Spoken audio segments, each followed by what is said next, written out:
Welcome to the Carson, Colorado YouTube channel.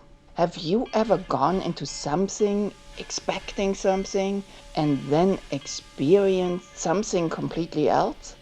Well, that's what happened to me during the event that I'm reporting on in this video, which highlights how we, the nonprofits, collaborate. The Carson, Colorado Railway and the Laws Railroad Historical Site volunteers welcomed the member of the Southern Pacific Narrow Gauge Historical Society for their convention. Sounded boring to me, but turned out so differently. Hang around to find out more. So, in May of 2025, the Southern Pacific Narrow Gauge Historical Society held its annual membership meeting in Owens Valley. And it wasn't a stuffy sit still on a chair type of meeting we tend to expect from historical societies. They call them conventions. Sounds pretentious, doesn't it? But let me tell you a little bit about it. I was impressed at the end of this 3-day convention. The Southern Pacific Narrow Gauge Historical Society is also a volunteer-run nonprofit organization which was formed in 2009. I'll have the contact information in the description below. Check them out. As they state, their mission is to preserve, share, and provide education of the history of the various narrow gauge railroads associated with the former Southern Pacific Railroad. Which railroad might that be, right? Well, on their website, they point out that the 3-foot gauge operation in Owens Valley is their primary focus, but that they also have a vested interest in the history of the lines of the Carson, Colorado Railroad, the South Pacific Coast, the North Pacific Coast, Northwestern Pacific, Nevada, California, Oregon, San Joaquin and Sierra Nevada, and the San Bernardino and Redlands railroads. Compared to our nonprofit, they are relatively young. Since 2008, the group has been coming together and held such conventions at the various places that were home to Southern Pacific or Southern Pacific narrow gauge lines. In 2008, the first convention was held in Bishop, California. 2009 in Carson City and Dayton, Nevada. 2010, they returned to Bishop. In 2011, it was held in Hawthorne, Nevada. In 2012, in Newark, California, over in the Bay Area. In 2013, they went to Tonopah, Nevada. In 2014, they came to Lone Pine, California. In 2015, they returned to Hawthorne, Nevada. And in 2017, to Carson City, Nevada. After a break in 2018, Sacramento was selected for the 2019 convention. And then COVID hit with all its glory, creating a hiatus for 5 years. This long break challenged the organization of the event just a little, making it feel at times a little uncoordinated. But hey, we are all just volunteers wanting to have a good time with fellow railroading buffs without breaking the bank, right? And that was achieved with the renewed 2025 event back here in Owens Valley and Bishop. Now, what is this convention about? Yes, it does have the typical annual meeting laden with the administrative minutiae, but that's the smallest part. The convention really is a 2 evenings and 2 days partially off-roading field trip on the right-of-way, visits to museum and other historic sites, and when available, a historic train ride or two. The evening get-togethers are sharing and reminiscing in foregone times and how to preserve that wisdom for the next generation. And, of course, descriptions of what to expect during the next day's field trip. Those, in 2025, were given by Lawrence Meeker, who is putting together a guidebook for folks like us who'd like to go by themselves on those right-of-way explorations. This May of 2025 focused on locations along the Carson, Colorado line between Basalt and Keeler. Friday's field trips went to Basalt, Mount Montgomery, Summit, Hammil, and Laws. I will share footage of these explorations shortly. Saturday's trip I joined late. I joined it in SP18's Larry Packham's engine house because I needed to help prep the engine house for their visit. Before they joined us at the engine house, they visited Zurich and Kearsarge. After lunch and inspection of number 18, the field trip concluded with a visit and inspection of sites in Keeler. Sites I hadn't seen yet. Stay tuned for the footage. Did you know most sites along the Carson, Colorado Railroad had at least 2 different names? Yup, one given by the Carson, Colorado initially, and then the second set by the Southern Pacific Lines, putting their mark on the map. Sometimes confusing for lay folks like me.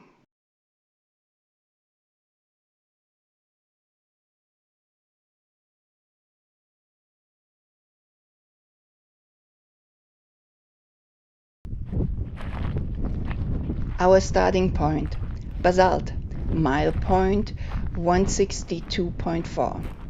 On first sight, it looks like empty desert. But don't be fooled.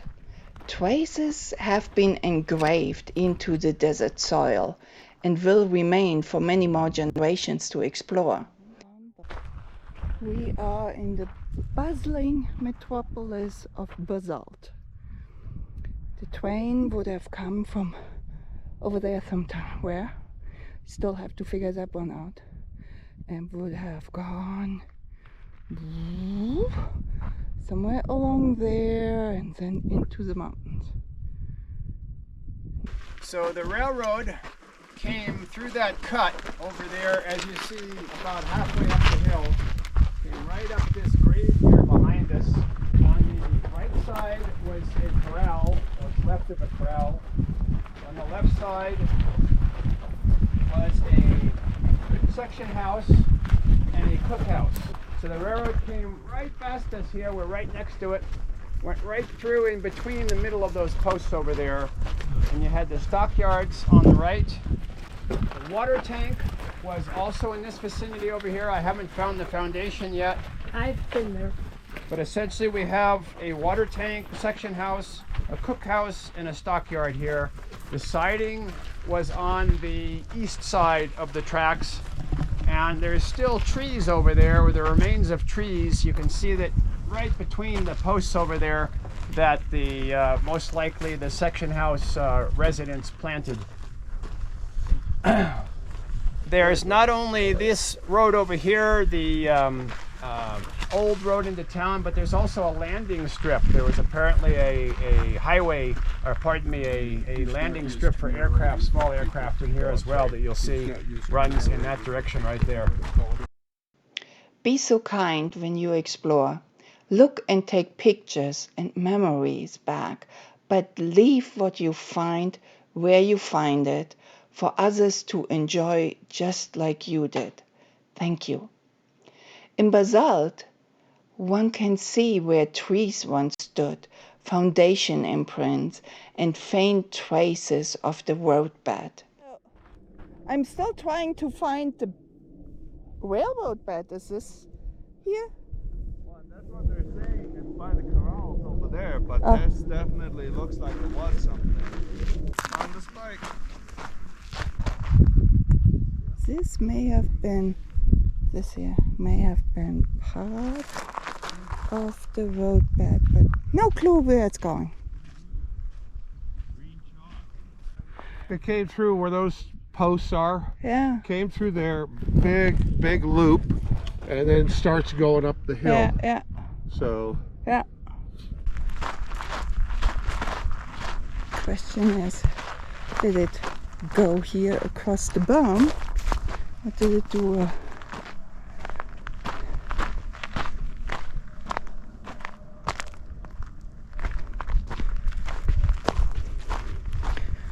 Given that there's a railroad tie, I would say it went over the berm here. And other fencing.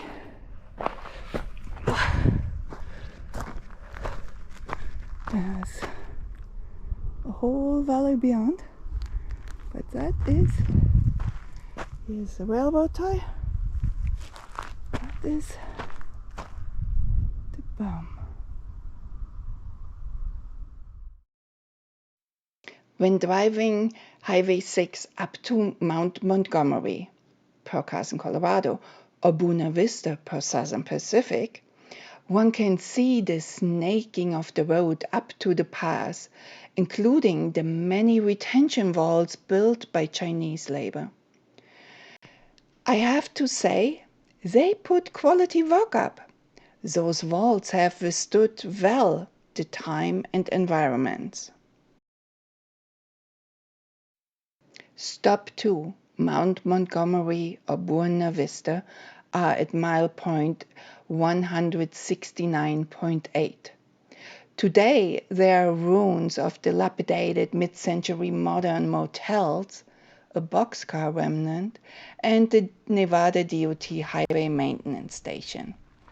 One of the buildings behind a motel on the north side reminds me of the railroad building styles. The nails used were round though, so who knows? Do you? If, please leave a comment below. Back in the day, it was the station and was expanded with a wide track, a 15,000 feet side track, and a telegraph office in the early 1900s when Southern Pacific took over. And then the SP came in and they put in a telegraph office, which is right about where our group is standing over there. The highway company came in, they put the original highway, or one of the original highways, and the railroad grade beyond here actually goes out. It's cut off by the highway right here, but right around the corner we'll see rock walls and the embankment as it heads up to Summit before it crosses over again and heads down towards the tunnel. Still in use, Nevada DOT maintenance station. We had a gas station behind the Walmart truck. The cabins that they shipped up from Bishop are along the side of the mountain there. Another motel on this side. Stop number 3, Summit, was a mere stone's throw away. Summit or Sunland is milepost 170.4. Nothing much to see except when you get out of your car. Foundations can be found and hints of the right-of-way. Right now we're at Summit. First Summit, then Sunland. This is the high point on the railroad. It's also the high point on the current highway. The C&C had a series of section houses. They had a platform here, and believe it or not, they had a turntable with a turntable spur. Really? I have not. We scrounged around down here 2 days ago. I wasn't really able to tell where that might have been. Somewhere around here they had a turntable, which was later replaced by the wide track down at Montgomery during the NNC and SP days. The railroad grade is just down below us here on the about a third of the way to the highway, and then it continues and crosses over the highway on its way down to the tunnel just around the corner on the other side of the trees. Where on earth they had the turntable spur is a little unclear to me, but then building of Highway 6 likely changed the landscape on us. Summit also had a 1,240-foot sidetrack and a 1,490-foot track under the Carson, Colorado. Walking in the old railroad bed. In early 1900s, a 1,220-foot siding was on the west side. A telegraph office, a coal shed, a sand house, and a section house were also added. By the way, Summit was a station where Anna Kelly's father became a telegraph operator for the Southern Pacific in 1902. This was the start of his lifelong career with Southern Pacific. Why do I mention this? Anna was the driving force behind getting SP-18 into independence after her retirement. A story I have been researching now for far too long and will soon put out, I promise. Stay tuned. Next on the plan was to explore Montgomery Tunnel. Unfortunately, this had to be scrapped because the road from Summit was no longer safely passable by stock off-road vehicles. About half a mile in, a boulder on the uphill side blocks the passage, and the downhill side is steep and not stable. So if you plan to visit the tunnel, make it a hiking trip. In the description below and at the end screen is a link to a video about the tunnel posted earlier.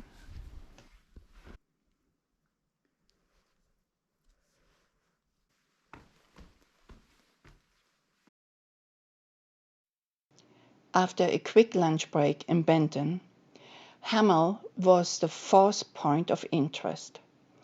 At mile point 199, it had a turntable, and in the 1900s, a 785-foot siding on the east side was added, while the turntable on the west side was fitted with a 300-foot spur. Hammil was also outfitted with a water tank, a sink house, a bunkhouse, etc. Later, the turntable yielded a Y. The right-of-way appears to go through empty desert, but the property may be owned, so before heading there, clear it with the neighbors like the organizers did for us. A depression large enough to assume that it was the location of the turntable can be found. You're going for all the same elements in it. Right.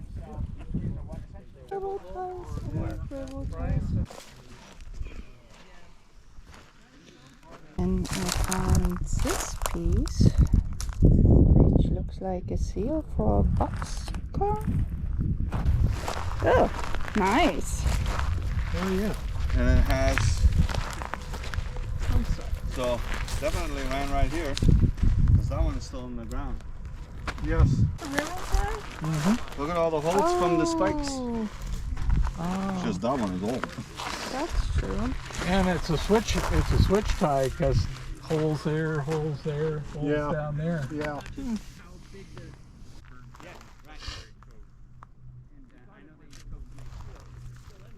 So that means if there was a switch here, Well, you got the first For the turntable, I mean, that's heading to the turntable. probably I'll get out of your picture. which then turns into the Y, mm-hmm. Then they abandoned that. and they abandoned, Probably. yeah. At the siding of Paiute, Hammil Valley. Isn't it a gorgeous view to the east? Most participants went on to Laos. I didn't, since I'm familiar with the efforts, and I have posted previously a video about Number 9's restoration.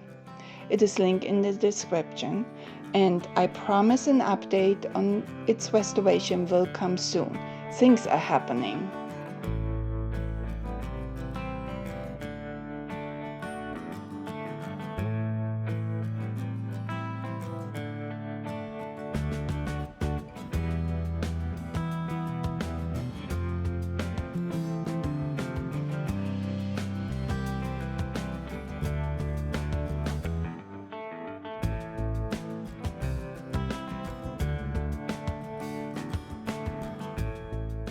As I mentioned earlier, I did not partake in the visit to Zurich. It's on my plan to show here more about it. Another time though. Just like the Southern Pacific Narrow Gauge Historical Society embraces these conventions as a membership and fundraising drive, so did we, the Carson, Colorado Railway. Hence, I started out in the engine house, setting up the memberships and donations table. It was well received, and the boss was happy that our efforts were rewarded. After a typical engine house lunch, a thorough inspection of number 18, and the obligatory group picture with number 18, hardy desert railroad rats headed to Keeler. It was a little windy, and fear of too much dust turned several folks on the home track. Keeler is a funny spot. It might be windy there when no place else, and it might be calm there when dust-whipping gales hit the rest of the valley. That Saturday was one of the later cases. Last point of interest on the agenda was Hawley, or Keeler. It's not quite the end of the line at milepost 288.5. Keeler had and has a depot. It also had a water tank, a bunkhouse, a section house, and yard. In the 1900s, a 1,000-foot siding was added, as was a 470-foot spur to the engine house on the west side. The remnants of the engine house pit can be inspected, and walking around town, many traces can be seen. The depot, of course, a loading dock, tanks, sheds, a fire station built from boxcars, a home made from a coach, and more. Keeler's railroading history is alive. Check out the video about Keeler posted some time ago. A link is in the description. And after most folks had left, Dave Moll, the president of the Carson, Colorado, showed off a new project of ours, awaiting our future efforts. I posted a recent video about this. Again, link in the description. All in all, this was a sounding success for all members and volunteers of all three nonprofits who have a shared interest in preserving Owens Valley railroading history. While all three have slightly different missions, all three benefited from sharing of knowledge. All three gained members and raised needed donations to continue their work too. We hope you enjoyed this slightly different video, slightly different approach to presenting the exciting history of Owens Valley railroading. If you liked it, hit the like button, share the video, and please comment. We may not instantly respond, but do respond to any questions or insights you may have. Thank you for watching.